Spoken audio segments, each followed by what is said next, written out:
Good evening, I'm Klaudia Czerwińska and you're watching World News Tonight live from Warsaw. With the war going on in Europe, we face, and I know that everybody knows that now, we face the greatest security challenge since the end of the Second World War, hybrid warfare and violations of NATO's airspace. So we have to be able to defend ourselves, said Danish Prime Minister Mette Frederiksen, as European leaders gathered in for a high-level summit in Copenhagen on Wednesday. More on that in just a moment, but first, let's take a look at tonight's headlines.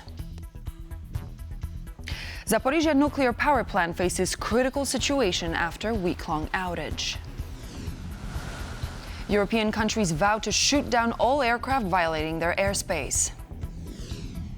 And Poland to extend temporary border controls with Germany and Lithuania. European defense-dominated talks at the Copenhagen Competitiveness Summit on Wednesday, with topics spanning the development of a drone wall and unmanned aircraft wreaking chaos across the continent. Moreover, a pitch spearheaded by European Council President Antonio Costa about Ukrainian accession to the EU was laid bare. We're joined now by our EU correspondent Angela Skujins from the Danish capital. Good evening, Angela. So what more can you tell us about these talks? Good evening, Claudia. So what we're hearing from our sources here in the Danish capital, that European defence dominated this informal European Council summit here in the Danish capital, spanning 4 hours, eating into the time dedicated for Ukraine. What we're hearing from our diplomats that spoke to TVP World on condition of anonymity is the reason that this took up so much time on the agenda is due to the spate of recent drone incursions occurring over Europe's skies. At least half a dozen countries in the European Union have faced incidents such as this. We're talking about Romania, Poland, Estonia, Latvia, and recently Denmark, really highlighting and underscoring the need for bolstering Europe's security and defence architecture, with that recent drone incursion occurring here in Copenhagen, shutting down the airport and sending the city into a tailspin. We heard from the Danish Prime Minister Mette Frederiksen on the doorstep of this meeting in the Danish capital this morning. She described this spate of hybrid warfare incidents and violations of NATO's airspace as the greatest security challenge facing Europe since the end of the Second World War. I hope that everybody recognizes now that there is a hybrid war, and one day it's Poland, the other day it's Denmark, and next week it will probably somewhere else that we see sabotage, or we see drones flying, or we see you can there are many different kind of episodes. So I see this from a European perspective. There is only one country that are willing to threat us, and it is Russia, and therefore we need a very strong answer back. Speaking of strong answers back, European Council President Antonio Costa used the 1 hour dedicated to the topic of Ukraine to gauge the temperature in the room for a change of the treaty. This would allow Ukraine to move forward with its accession bid without countries such as Hungary blocking their way. This is colloquially called the Costa proposal. But what we're hearing from diplomats here is that it has more or less gone down like a lead balloon, with some member states worried that this could set a precedent, allowing EU aspirant countries to join the bloc without the proper vetting and approval of the 27. We heard from Hungarian Prime Minister Viktor Orban earlier this morning, vociferously blocking Ukraine's bid to join the EU. However, the Slovak Prime Minister Robert Fico wasn't in attendance today, so we didn't hear commentary from him. However, TVP World did speak to the Slovak National Security Advisor Morislav Lajčák at the Warsaw Security Forum, where he clarified Bratislava's position on the war-torn country potentially joining the European Union. Ukraine is our neighbor, and when my Prime Minister met with President Zelensky 3 weeks ago, he said very clearly that Slovakia wishes Ukraine to achieve a just peace and to be able to focus fully on its economic development and European integration.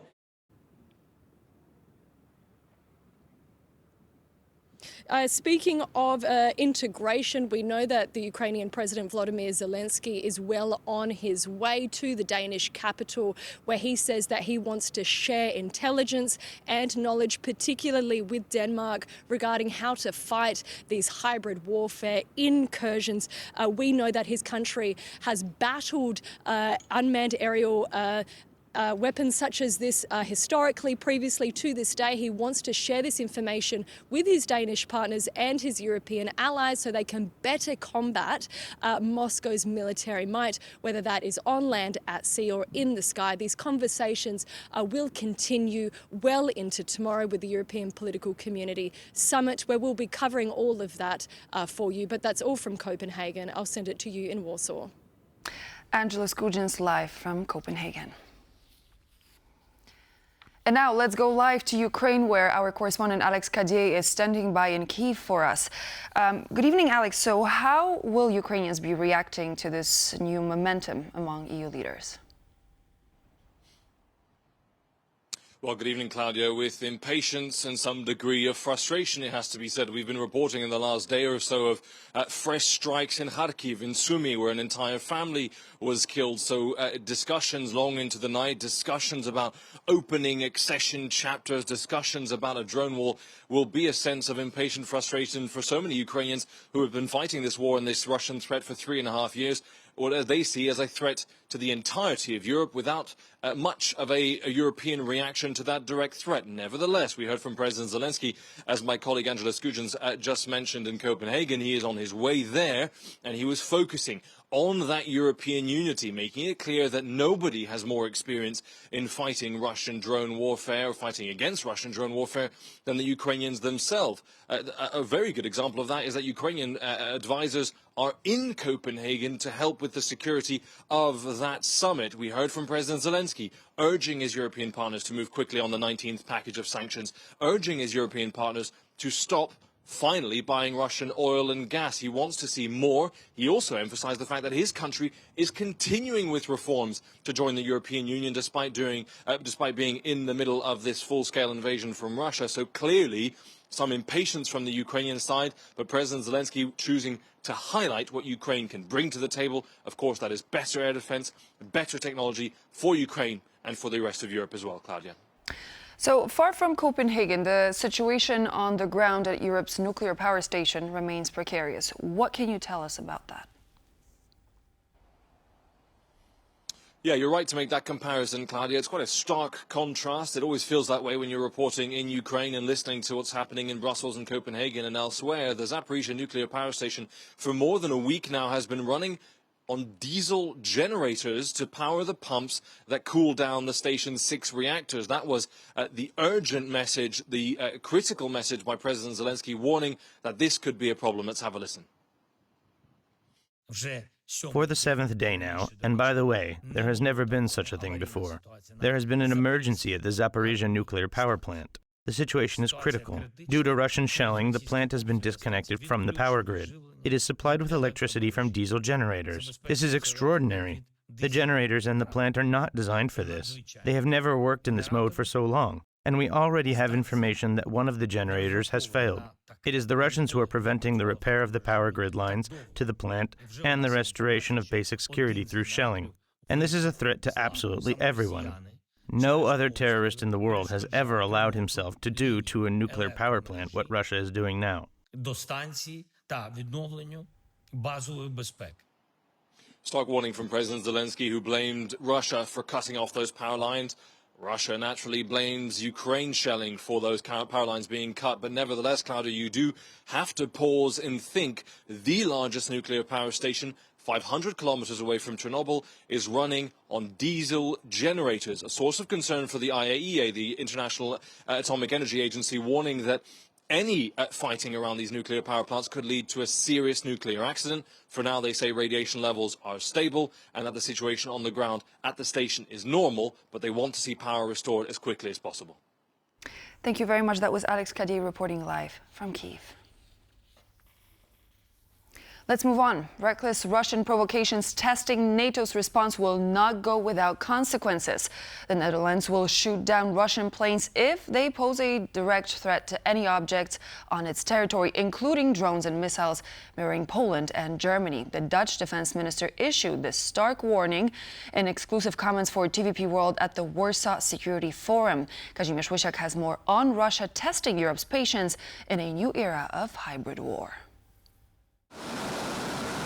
The Netherlands won't rule out shooting down Russian jets over its territory if push comes to shove. If there's a direct threat, if you see that a plane, for example, is going towards a target or is about to attack a target, or when it's attacking a Dutch or a Western plane, then you have the right to self-defense, and then you do that. In exclusive comments for TVP World at the Warsaw Security Forum, the Dutch defense minister said drones and missiles are fair game as well. If there's a direct threat, you should be able to take it out.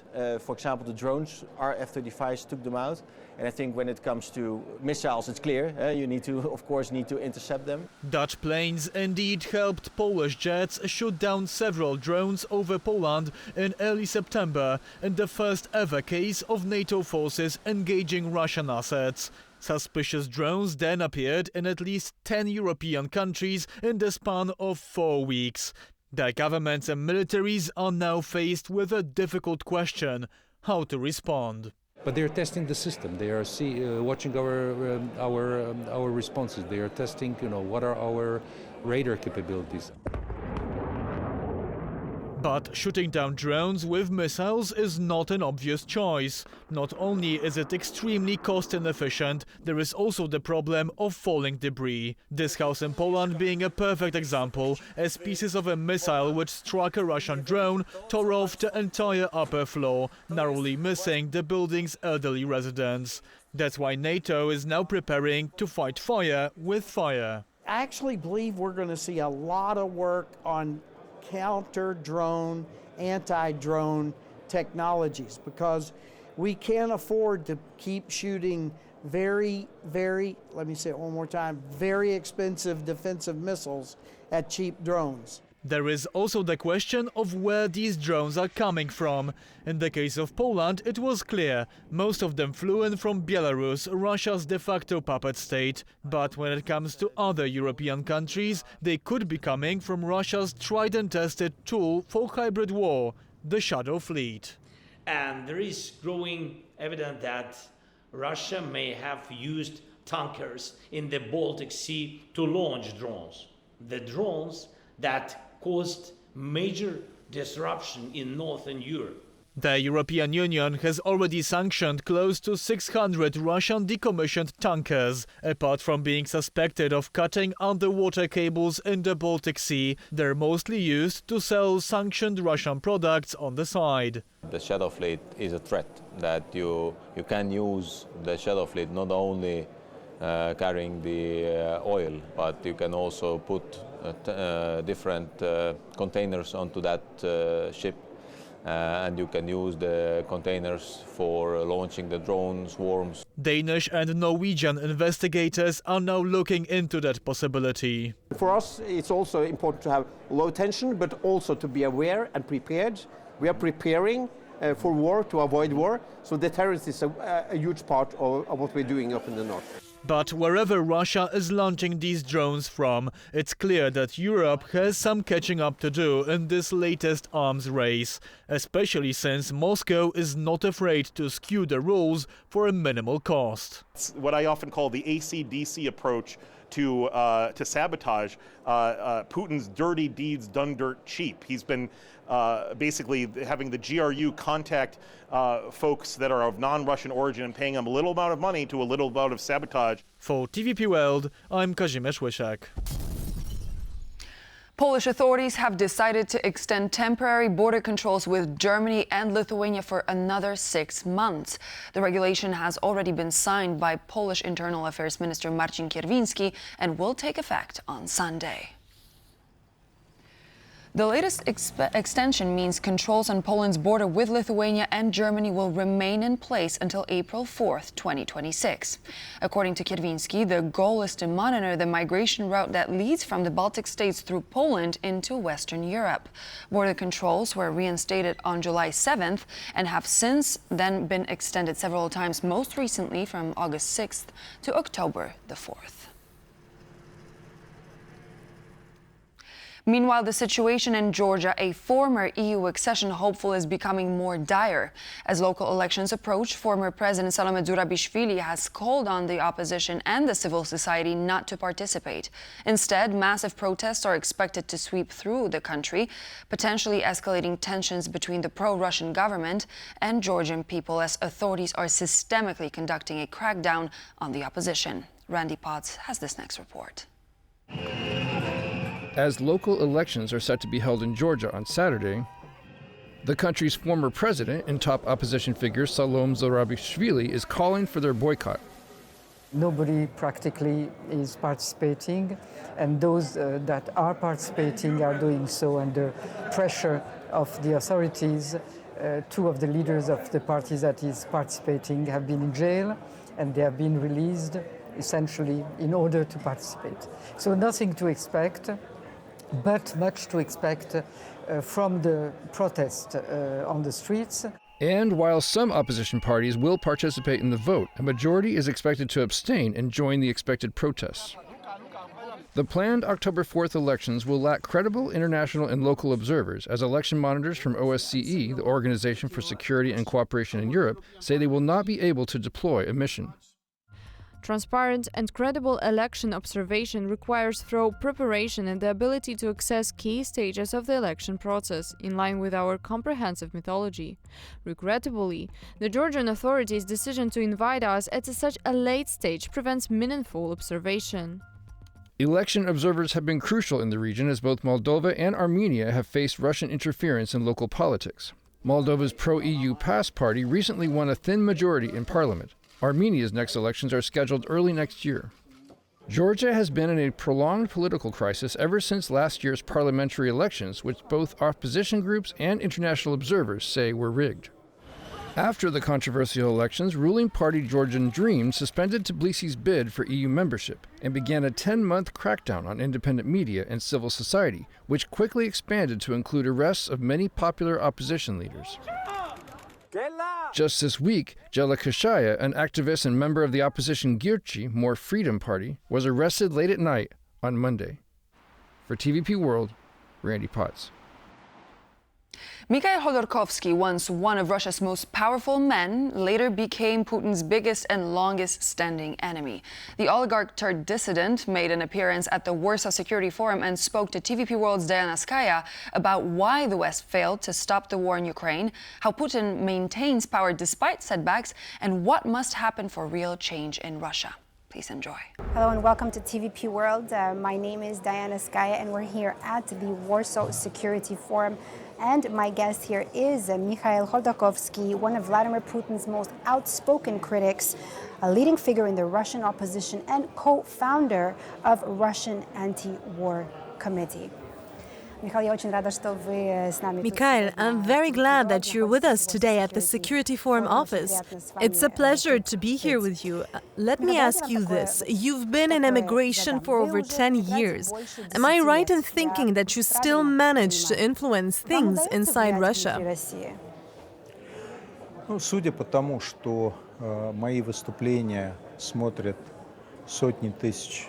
Well, judging by the fact that my speeches are watched by hundreds of thousands, sometimes even 1 million people, most of whom live in Russia, it seems that what I say is still of interest to that part of Russian society.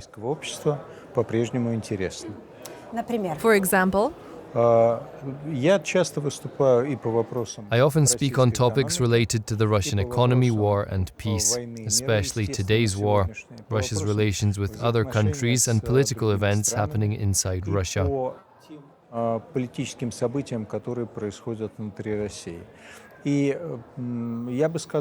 say that most of these topics, not all but most, are of interest to my fellow citizens. да, наверное, больше меня знает и больше. Again, yes, probably more people from the older generation, those aged 50 and above, know me and listen to me. But these people still make up the majority of Putin's electorate in Russia. Эти люди в России составляют большинство путинского электората. And do they believe you? For example, if we take the war in Ukraine, what do they believe? К сожалению, за более чем уже 3,5 года Unfortunately, after more than 3.5 years of war, the situation in Russian society has changed dramatically. Yesterday I spoke at a plenary session here, and I was told that at the beginning of the war, 2/3 of the population supported it, and now polls show that 2/3 still support it. I say yes and no, because at the beginning of the war, those numbers were false. That support didn't really exist, but now it's more likely true because people have lost the sense of cause and effect. They've forgotten how the war started. In their minds, the war has always been there, and since it's been there, people say they want it to end through. The war has already been there, so people respond by saying, we would like it to end through negotiations, but we would also like to win. And the memory that it was Putin who started this war, started it out of nowhere, began killing people, began killing our neighbors and even direct relatives, has faded. Because in Russia, as you know, many families have relatives in Ukraine. This understanding has gradually disappeared from people's minds under the influence of propaganda. And this is the problem with long wars. People begin to feel like they're living in a different paradigm. For them, war becomes something normal. Although what kind of normal is that, for heaven's sake? В другой парадигме, то есть для них война как бы это уже что-то нормальное, хотя какое-то к черту нормальное. Mikhail, what does the picture of Russia after Putin look like? Is that even a possibility? And what do you think? How can any changes be brought about in Russia? Какие-то перемены в России? Well, first of all, of course, there will be a Russia after Putin. Only Putin thinks that there won't be a Russia after him. If back in 2022 the West had made the decision that Putin must lose the war and had provided Ukraine with the necessary support, then Ukraine most likely could have, as part of the Kharkiv operation, pushed Putin's troops out of its territory. Выбить путинские войска со своей территории. Do you think the West didn't help Ukraine enough? Запад недостаточно помог Украине. Back then, the West didn't help Ukraine enough because it believed that if Putin started losing, he would use nuclear weapons. The West believed that if Putin started losing, he would lose power. That was wrong. The second part was true. And the West believed that if Putin lost power, Russia would collapse. And the collapse of a country with nuclear weapons is what the West feared, although in reality, Russia wouldn't have collapsed if Putin's regime fell. Nevertheless, the West made the decision, and as a result, Putin is not losing the war now. And since he's not losing the war, his power has correspondingly increased. It's possible we'll see Putin in office for another 5 to 7 years. And after him? После него у России есть вполне себе понятная традиция. After him, Russia has a fairly well-established tradition. When an autocrat leaves, someone from his inner circle is usually chosen to replace him. I mean, the inner circle makes the choice. And that person will be the one considered the weakest by the inner circle. So the weakest person will come after Putin. What will happen to Russia after Putin will of course depend largely on us, Russians, but to some extent it will also depend on the West. And now the West faces a practical decision. What does it want after Putin? Does it want an Iron Curtain with Russia gradually becoming a province of China? Or a vassal of China, which is where things are currently heading? Or does the West want Russia to be reintegrated into the Western world? No, full integration of Russia probably won't be possible in the near future. Либо Запад хочет реинтеграции России в западный мир. Да, не полной интеграции России, вероятно, в ближайшем будущем не сможет быть частью, по-настоящему частью современной Европы. но она вполне может быть частью Russia likely won't become a true part of modern Europe anytime soon. But it could become a country that is a sister civilization to Europe, something in between Europe and Asia, something that might resemble Russia more than, say, Turkey does. Чем-то, что может быть в большей степени похоже на Европу, чем Турция, например. Это вопрос. И ответ на этот вопрос сегодня Европа дает себе. Первый ответ. That's the question, and the answer to that question is being shaped today. Europe is currently giving itself the first answer, the Iron Curtain. In that case, all Russians are guilty. There should be no Russian students, no academic exchange, no cultural exchange. The second answer is more difficult and unpleasant for us Europeans. We distinguish between criminals and hostages. Even if the hostages suffer from Stockholm Syndrome, even if they justify the criminals, even if they look like criminals, we understand they are hostages. And then we continue to interact with them in some way. How? We continue to educate their children here and try not to sever the last threads of connection between Russia and Europe. And that choice is up to Europe. Не порвать вот эти вот последние ниточки связи между Россией и Европой. И это выбор за Европой. You just said not to sever the line between Russia and Europe. Let's go back. On September 10th, Poland, with NATO's help, shot down 19 Russian drones over Polish airspace. Do you think that was a mistake or a deliberate Russian provocation? What do you think overall? Poland and NATO responded quickly. Я абсолютно убежден, что это была осмысленная провокация.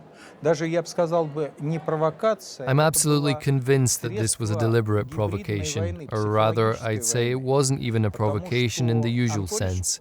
It was a tool of hybrid warfare, psychological warfare.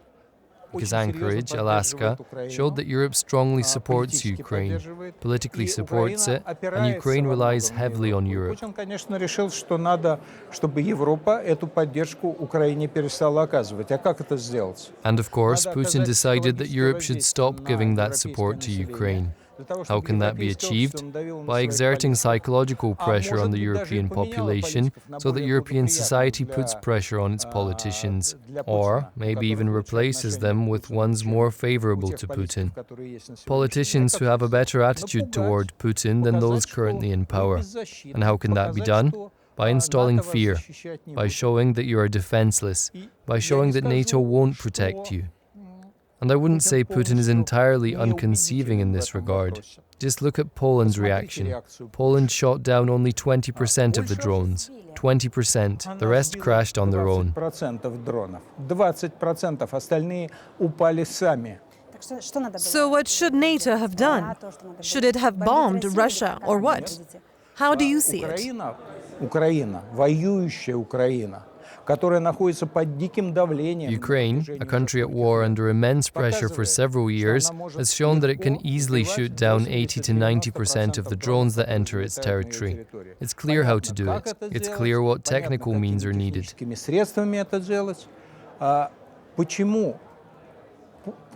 So why was Poland, which borders warring countries, unprepared for attacks from Belarusian territory? Why? How can this be explained? Answer the question. Listen, it's hard for me to say. Sending fighter jets into the air against drones is a ridiculous situation. Using anti-aircraft missiles to hit them, also ridiculous. Because the cost for both sides are simply incomparable. Not having any anti-aircraft machine guns on the border, not having early warning systems. Guys, what are you doing? You're provoking Putin to believe that Europe is completely defenseless. What advice would you give to governments or NATO, for example? Я бы сказал, что, во-первых, ситуация, которая сложилась сегодня, What I would say is, first of all, the current situation, where the military industry of all of Europe, of the European Union, is weaker than Russia's military industry in terms of production volume.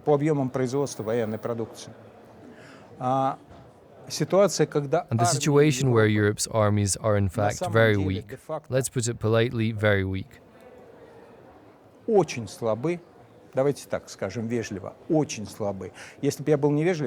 If I were being impolite, I'd say they don't exist. And in a situation where America is stepping back, this situation threatens European countries with the loss of their sovereignty in relation to Putin's Russia.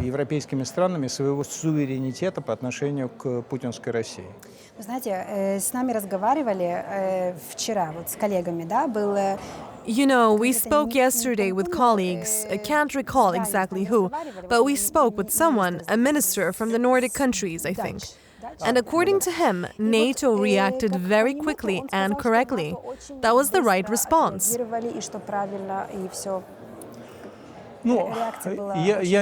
And it was precise and correct?